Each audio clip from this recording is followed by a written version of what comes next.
Story 2. The booking officer shoved the heavy iron key into the rusted padlock, and the sound echoed like a gunshot through the empty, subterranean intake basement of the county jail.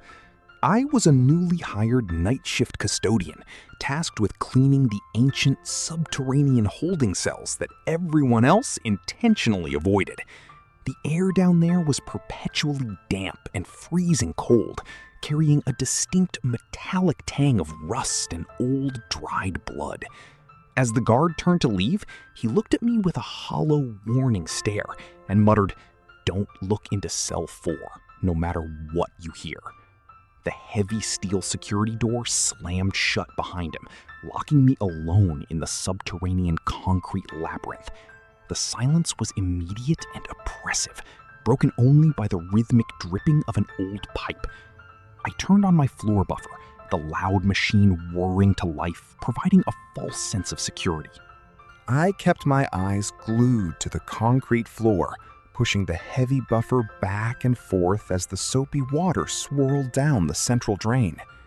But the further down the hallway I went, the lower the temperature dropped, until my breath formed thick white clouds in the dim light. I reached the middle of the corridor, right outside cell 4, when the machine suddenly sputtered and died, plunging the hallway into a terrifying silence.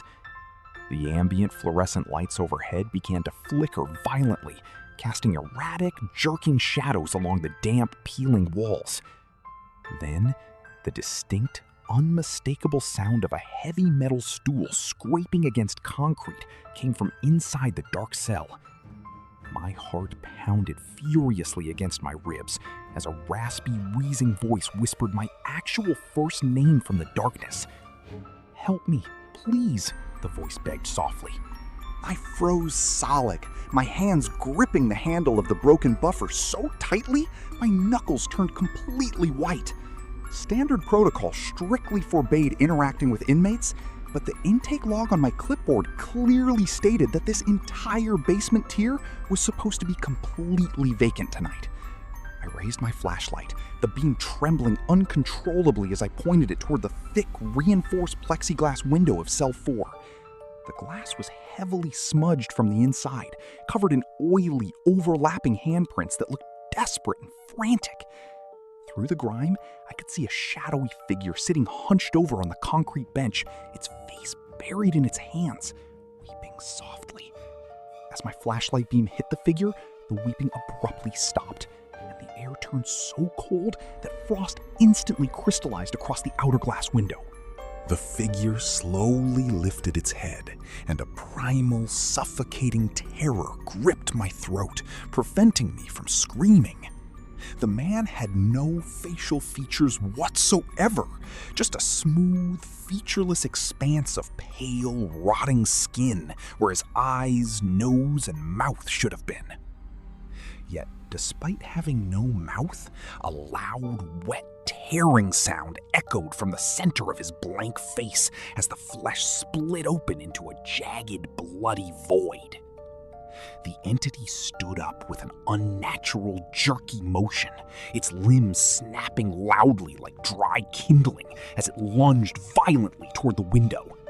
It slammed its pale, faceless head against the glass with a sickening thud, cracking the thick plexiglass right in front of my eyes. I dropped the flashlight and bolted down the dark corridor, the sound of shattered glass exploding behind me. I burst through the intake doors, gasping for air, and transferred to the main housing unit, hoping the upper floors would bring safety. Instead, I was assigned to monitor the master control board in Pod 3, a maximum security wing reserved for the most violent offenders. The air up here felt thick, charged with an oppressive, hostile energy that made the hairs on my neck stand up. The electronic monitoring console blinked rhythmically, a maze of green and red lights tracking the status of 40 heavy steel cell doors. My veteran partner, Miller, sat in the corner chair, staring blankly at the wall with bloodshot eyes and a pale, sweaty face. He hadn't said a single word since I walked in, just gripping his radio with a white-knuckled intensity. Suddenly, A deafening, unified scream erupted from every single intercom speaker simultaneously. The screams weren't angry or defiant. They were filled with a pure, agonizing terror that chilled me to the marrow of my bones. 40 hardened criminals were shrieking at the top of their lungs, begging and pleading for the guards to open their locked doors. I lunged toward the main console, hitting the master audio switch to demand order, but the system overrode my controls completely. The security monitors began to glitch, the video feeds rolling and distorting into violent static across all 20 screens. Through the fuzzy, broken video feeds, I could see shadows. Not human shadows, but towering, pitch-black masses oozing out from under the cell doors on the lower tier. Miller finally moved, his head snapping toward me with an expression of absolute horror. "It's back," he whispered, his voice cracking with dread. What is back, Miller? I yelled over the deafening chorus of screams and the screeching static of the monitors. He didn't answer. Instead, he pointed a trembling finger at the main glass observation window overlooking the dark glass observation unit overlooking the dark pod common area. The ambient security lights in the pod died instantly, plunging the entire housing unit into a deep, crimson emergency glow. Down on the concrete floor, the pitch-black shadows were pooling together, rising upward into a massive, shifting vortex of darkness. The temperature inside our secure control booth plummeted into freezing digits, our breath turning into thick, icy plumes of white smoke. The frantic screaming from the cells abruptly stopped, replaced by a sudden, sickening silence that was infinitely worse. Then, the electronic locks on all 40 doors clicked open all by themselves.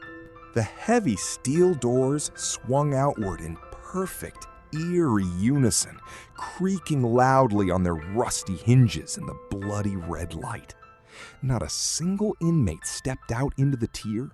They were all cowering in the deepest corners of their cells, weeping silently in terror. The massive vortex of darkness in the center of the room began to fracture, splitting into dozens of long, shadow-like tendrils that slithered quickly toward our booth.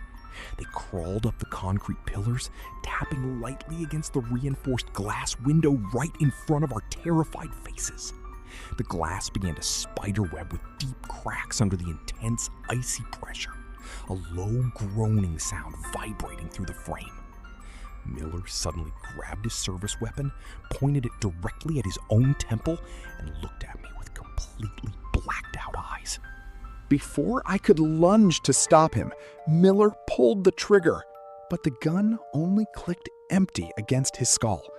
He dropped the weapon, collapsing to the floor in a catatonic state as the glass window finally shattered inward with a deafening explosion.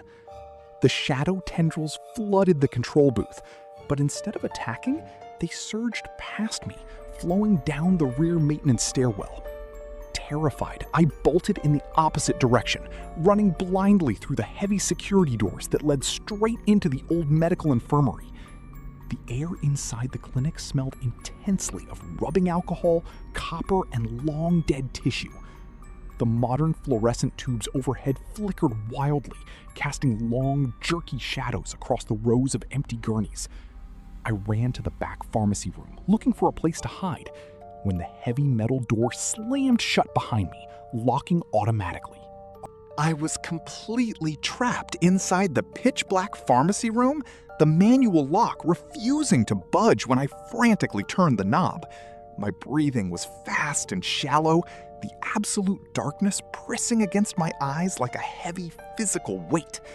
I fumbled in my tactical pockets until my fingers wrapped around my backup penlight, clicking it on with a trembling thumb.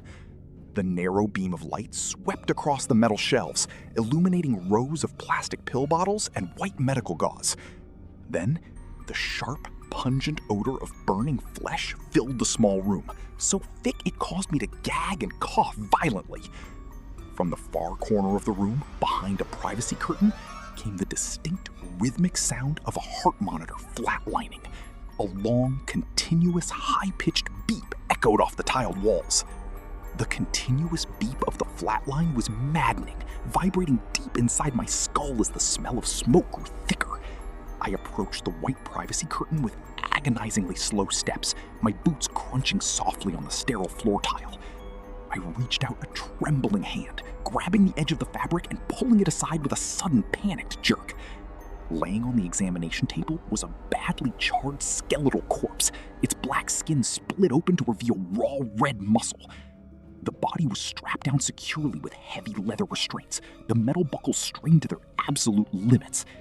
Suddenly, the dead eyes of the corpse snapped open, glowing with a fierce, unnatural yellow luminescence in the dark. The jaw unhinged with a loud, sickening crack, and it began to speak in a dual-toned, demonic voice. "We never left this place?" the charred entity hissed, its blackened fingers clawing violently at the leather arm restraints. The metal buckles snapped one by one with a sound like pistol shots, freeing the creature's rotting, smoking arms. It lunged forward off the table, the flatline sound screaming louder as the room's temperature plummeted to absolute freezing. I fell backward, my back hitting the locked exit door as the creature crawled toward me on its stomach like a spider, its yellow eyes locked onto mine, a foul, boiling black liquid pouring from its open mouth onto the tile floor. I screamed, hammering my fists against the heavy door behind me as the creature reached out and wrapped its searing, blistered hand around my bare ankle, burning through my sock. The searing pain in my ankle was blinding as the charred creature's grip burned directly into my flesh. I screamed, using my free leg to kick violently at its rotting face until the bone under its skin shattered with a sickening crunch. The entity hissed, releasing its grip momentarily, and the heavy metal door behind me suddenly clicked open from the outside. A wave of freezing air rushed in as I scrambled backward out of the pharmacy, tumbling into the main infirmary corridor. Standing there was a group of panicked correctional officers, their shotguns raised, faces pale with sheer dread. "Get up! The entire facility is collapsing!" the captain roared, pulling me to my feet by my vest. The walls around us were groaning loudly, the concrete cracking as thick black mold rapidly spread across the ceiling. We ran through the twisting corridors of Sector 7, the sirens wailing a deafening, continuous alarm that drowned out our frantic breathing. The emergency red lights strobed violently, illuminating the horrific sight of empty cells with their heavy steel doors bent entirely off their hinges. Shadows seemed to dance inside the dark units, whispering my name in a chaotic, overlapping chorus that echoed through the halls. I looked back and saw the blackened, spider-crawling entity from the infirmary bursting into the hallway behind us, accompanied by the towering shadow vortex from Pod 3. The two malevolent forces merged together, creating a massive, roaring wall of darkness and fire that chased us down the corridor. My lungs burned from the thick, smoky air, my injured leg threatening to collapse with every agonizing step. "The main sally port is just ahead. Don't look back," the captain yelled, his voice cracking under the intense psychological terror. We reached the final set of reinforced blast doors, but the electronic keypad was dead, sparks flying from the melted control panel. The wall of darkness was closing in rapidly, the ambient temperature dropping so low that ice crystals began forming on our uniform badges. The officers frantically slammed their heavy shoulders against the unyielding steel, but the door refused to budge even an inch. Behind us, the roaring shadow entity raised its massive, elongated limbs, the yellow eyes of the charred corpse glowing brightly within the void. I closed my eyes, bracing for the inevitable, agonizing end as a freezing, phantom hand reached out to wrap around my throat. Suddenly, the manual override lever on the wall was thrown from the outside, and the heavy blast door swung open with a loud groan. We tumbled out into the cold, damp morning air of the outer courtyard, collapsing onto the gravel as the door slammed shut behind us. The violent scratching and roaring from inside the facility stopped instantly, replaced by an eerie, dead silence that hung over the prison. The state authorities shut down the entire facility permanently the following week, officially citing a massive black mold infestation and structural instability. I resigned that very morning, but the deep, circular burn scar on my ankle never fully healed.